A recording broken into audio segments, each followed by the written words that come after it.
I am so excited to speak to our guest today. She's an aesthetic RN all the way out of New York City. Please help me to introduce Anastasia. Hi, thank you so much for having me. No worries, no worries. I'm excited about speaking to you. So let's jump right in. Hi, my name is Jonathan McLean, and I'm the founder and CEO of McLean Aesthetics.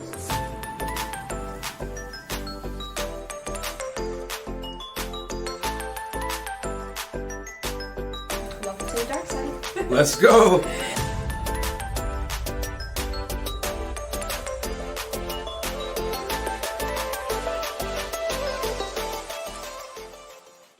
So Anastasia, you are currently an aesthetic RN in New York City, correct? Yes. But you're actually still continue your education to become a nurse practitioner. Yeah, I think it's so important in this field to just continue education. And that's why I decided to go and get my NP. Maybe I'll even go back and get my DNP. Wow, amazing, amazing. What were some of the, I guess, some of the factors that led you to wanting to kind of further that and become an NP? I think the biggest one is safety for my patients and more knowledge. In the aesthetic field, I think safety is number one. And the more knowledge you have, the more power. Yeah, no, I can definitely understand that. Definitely understand that. Now, with being an aesthetic RN, take us back to the beginning. How did you become one? How did you get into this field? Yeah, so I actually started as a medical assistant in 2015 with a ophthalmologist, and she was doing aesthetics on the side as well as blepharoplasty. So I would assist her with that, and I was trying to find my path in life like everyone else. And when I saw her doing these treatments, I was like, I love this. I want to get into this, and I went back to school for my second bachelor's, got a nursing degree, and I went straight into aesthetics. Wow, super cool. Were you nervous at first? How was that? Like, how was your, picking up the needle and trying this out? Definitely nervous. I think anyone is nervous once they finish nursing school. You're a newbie, you don't really know anything. I was lucky enough that I had some experience in aesthetics, obviously not injecting, but seeing and assisting, which really helped me out. But as the time went on and as the years went on, I definitely got more comfortable. Yeah, no, definitely. I can understand that. Now, New York City is a very tough market. I like to say it's one of the most competitive markets in the United States. How hard was it for you to find your first job? It's a difficult question for me to answer because it definitely is a tough market. There's so many med spas here, but a lot of them want experience. So I think with the fact that I did have some secondhand experience as a medical assistant, it wasn't as hard for me to find a job because I still knew some aspects of aesthetics, but it was definitely still challenging. I think when you're finding a job in aesthetics, not only are you being interviewed, but you are interviewing the company, because what I realized in any field of aesthetics, it's a little family. So you want to make sure that your values click, your goals click, not only to you for the company, but for the company to you. I like that. I like how you said you're interviewing the company because because you can get a job, but you need to be comfortable because it's your license, right? You need to be comfortable to be there most of the time. What are some things that you can ask? I think that the most important thing, since it is your license, you brought up a great point, is for you to feel safe in that environment, for you to feel like you have someone to turn to in case of an emergency, in case of a question, that you have, if you are a nurse, you have a medical director that you can always rely on. You have educational tools, you have trainings, you have the products that you need. Yeah, no, I can definitely understand that. Is there, like in Miami, sometimes there's like a black market scene, so you really got to be careful. Is there a big kind of black market in New York also? Yeah, huge black market. I actually had a patient yesterday who was coming in for a consultation for a neuromodulator. and she told me she was going to Brooklyn to get a Korean neuromodulator. And I'm like, oh my God, please be careful. That is so dangerous. I think people look at aesthetics as a price point of view, which I get it. Price point of view is a huge drive for patients, but we have to make sure that it's FDA approved, that your practitioner is licensed, that they know what they're doing, because these products, some of them can be dissolved. And especially if you're getting products overseas, you don't know the ingredients in them. You don't know how they were transported. You don't know what is inside, what chemical. So I think that it can definitely get a little bit scary. Yeah. And you're not just really paying just for the product, you're paying for all the education that you as a provider has gotten, and the treatment and before and after care. It's a lot. Yeah. For sure, for sure. Now, what are patients asking for in the New York City area? Tell us about the trends. What's going on up there? I think the trend is leading more towards natural.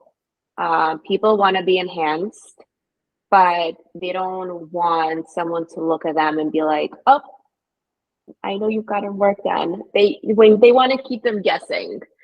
And I think in other states, I'm sure it's very different. They're like, oh, I got work done and I don't really care. But in New York, it's such a business-driven state that people want to be taken seriously, and they don't want to look like they've gotten overdone.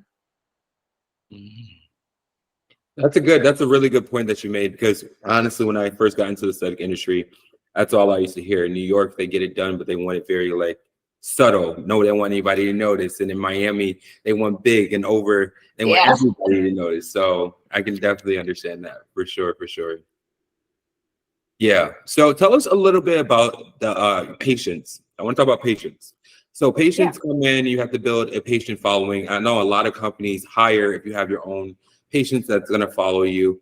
What are some things that you can do to kind of build up our patient following organically? I think posting. Social media is a big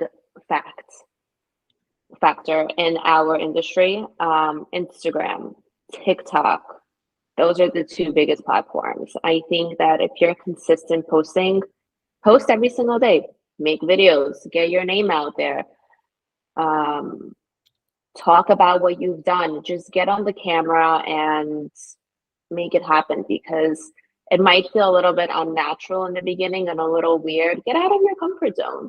Who cares if somebody's judging you? Like, you're working for yourself and you're trying to promote yourself. You're making yourself better. People are going to appreciate the authenticity of what you're doing and are going to just follow you. Yeah, definitely. It's funny that you mentioned Instagram and TikTok. Are those the two most sources that you find that you yield the most clients? Yeah, I think my biggest factor of my clients is from Instagram. Just maybe because I haven't figured out the right niche in TikTok, but I'm still trying. With Instagram, I think it's just important to post every single day, make videos explaining what you do, and just little cute, funny videos, as well as before and afters. I think those are a huge game changer for patients, because they want to see your work. They want to see what you've done and how well you do it. Yeah, I agree. I agree. And the hashtags. Hashtags are huge, guys. Hashtag. What are some hashtags that you use are good? I think just kind of like the basic ones, Yeah. like Botox, fillers, wrinkle free. Exactly. Exactly. No, I agree. I agree. Now, for somebody entering the aesthetic industry, what are some pros and some cons to this industry that you can give them? I think some of the pros and cons are, let's start off with the pros. I think it's a great industry. It's very fun. It's a lot of great people that you're surrounded with. You can make your own schedule. You sometimes work on the weekends, sometimes don't. It's a lot of conferences, a lot of education, but in a good way. And some of the cons is that it's very competitive. I think that's one of the biggest cons. You can get kind of pushed off to the side very fast if you're not doing your job, as in advertising yourself, continuing education, and promoting yourself. So this isn't just like a 9-to-5 type of situation. This is a side hustle. You have to be all in or nothing at all. Yeah, I think it's with this job, it's not like the hospital. You're taking your job home. You're following up with your patients. You're seeing how they are, because this is not free. People are paying for a service. And I think the biggest thing is you have to stand out as a provider. So your patients are like your babies.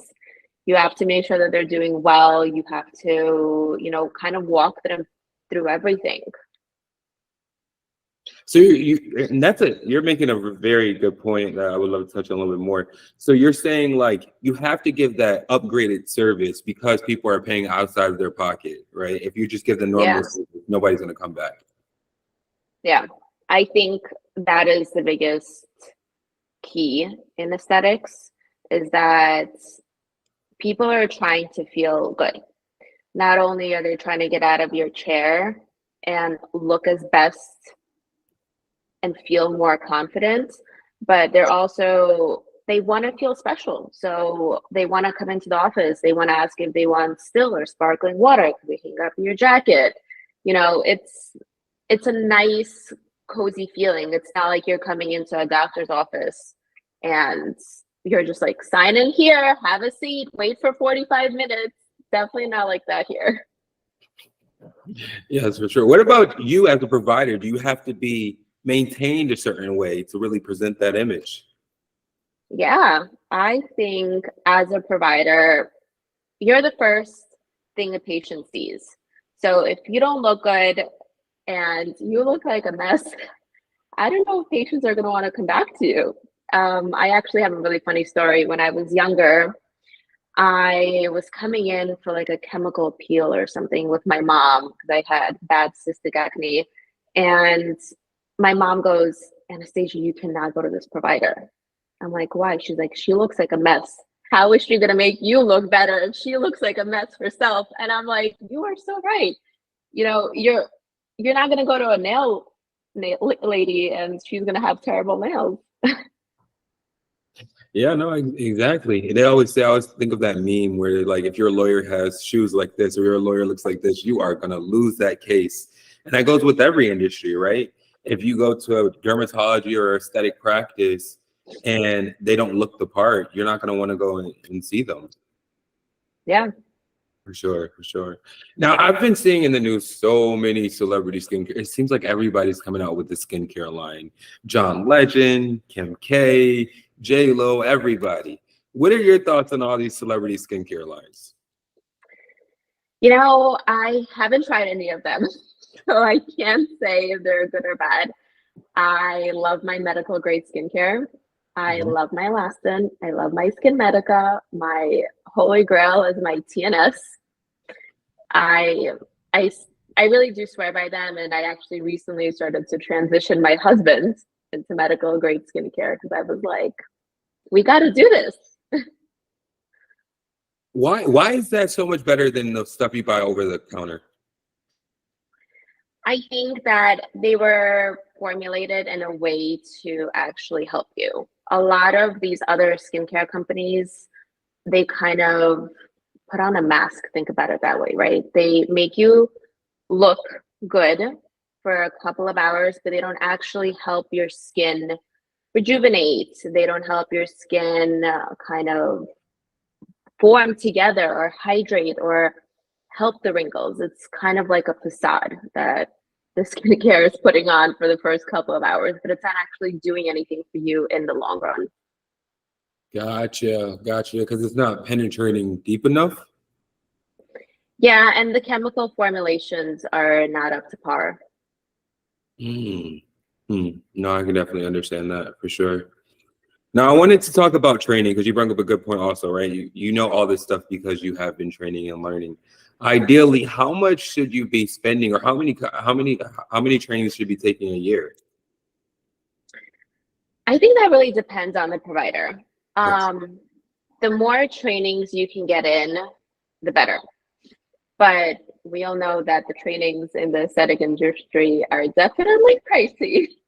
So I think if you can get trainings in from your own personal bank accounts, and then also get trainings from like Allergan and Galderma, I think that is the best way to go. But again, the more trainings, the better. But kind of look at your budget, look at your schedule, and see what you can do.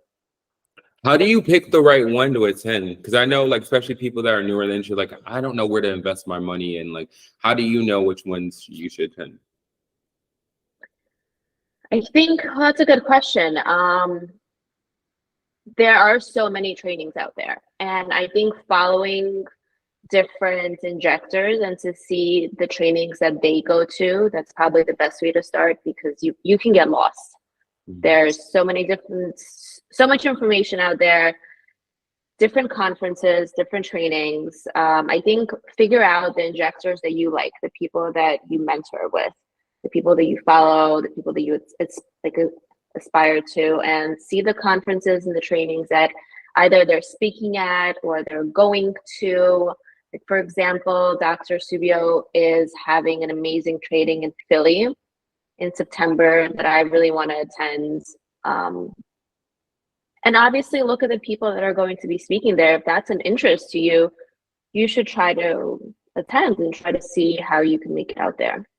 Nice, nice. Is there any other training that you would recommend? I know you just said Dr. Subio, Art Needle. Anything else? Yes. Currently, no. I am trying to also go to a cadaver class in Boston in October. I forgot the name of that one. And I just came back from a Daxify training, which that was really awesome. But at the moment right now, no. Can we talk about that a little? Yeah, of course. Tell us how it was. How was it being one of the first providers to ever try Daxify on patients? Oh my God, it was amazing. It's really exciting to have a new neuromodulator on the market, especially one that lasts 6 to 9 months. It's a huge plus for our industry because there hasn't been a neuromodulator that has come out that's different. So I was super lucky, to be part of the first couple of groups to even be able to inject Daxify, and B, to go to this training that Revance had. It was just like mind-blowing. The science behind it, the demonstrations, the speakers, it was great. Yeah, no, definitely. That's super interesting. I can't wait to see the product like in all the spas. A lot of people, I guess, were concerned about the dosage. Is it the same dosage, or is it like? Tell us a little bit about that. I think that's a big question on the market right now. People are calling it double dose Daxi. It's not. It's really not. It's the same exact number as Botox has. So Botox, the chemical number 0.18. That's like the amount of neuromodulator inside of the vial. Daxify also has 0.18. So it's the same exact type of compounding. It just, Daxify has a special type of, they call it like a Velcro protein around the toxin that sticks to the muscle like Velcro. So that's why it works within sometimes as early as 24 hours. That's why it lasts between 6 to 9 months. But if we're going on a scale of neuromodulators, Dysport is the highest, and Botox and Daxi have the same kind of amount. Wow, that's super interesting. Thank you for telling us that. I'm sure a lot of people will be interested in that for sure. What are some misconceptions of the industry? I think the biggest misconception is that it's not real medicine. And I heard that from someone when I was graduating nursing school, and they're like, "You're not going to go to the hospital?" but aesthetics is not real medicine. And I think that is the biggest misconception because it is. You are dealing with chemicals and medications, and it's a little bit different because you don't have sick patients, you have healthy patients. So on those two terms, that is the difference, but it is still medicine, and it's definitely a life changer for some patients. Yeah. And when you say life changing, I want you to just describe that a little bit more just for the audience. Yeah, I think that my biggest compliment is when I inject a patient and they feel more confident. A lot of patients come in and they're like, I don't like this, I don't like that. And just little tweaks that I can do with a needle and a syringe really changes a person's experience and changes their confidence to life and how they view themselves, how they're presented to the world. So I think in those terms, it is life-changing. Yeah, no, I agree. I've seen so many stories. People have insecurities and it affects their life so much. Just to be able to fix those insecurities or enhance what they feel bad about, it can change, how you feel on the outside, how you feel on the inside, right? Yeah. For sure. What are some conferences that you could suggest to the audience? So the one that I said in Philly, Dr. Studio, I think that is a great conference. If you're thinking of going internationally, there's a conference in Monaco every year, which is a great conference. Trying to think of some other ones on top of my head. Can't think of anything else right now, but if it pops up, I'll let you know. Awesome. We're going to drop those below so everybody can check out those conferences also. Now I want to talk to you about key opinion leaders in this industry. Who are some key opinion leaders that the audience can follow to gain more information and to learn from? The two that pop on the top of my head are Injector Bunny, Erica Berry. I follow her on Patreon. I love her. She's so knowledgeable. She's so great. I think if you're an injector, you should be subscribed because there's just so much learning material. She's so helpful. I think that's amazing to have in the industry. As my other top is Julia Horns. I love her technique. I think that it definitely took a long time coming to the US since she is overseas, but I'm happy to finally, see her more in the US and doing more conferences and educating all of us. Awesome. Well, thank you so much for sitting down with me, speaking more about the aesthetic industry. Tell everybody where they can find you and what you got planned next. Yeah, so you guys can find me on Instagram, glaminjector_. And I think I'm just kind of going with the flow. I am trying to better myself, better my education, and, bringing all of that to my patients. Awesome. And until next time, bye. Bye.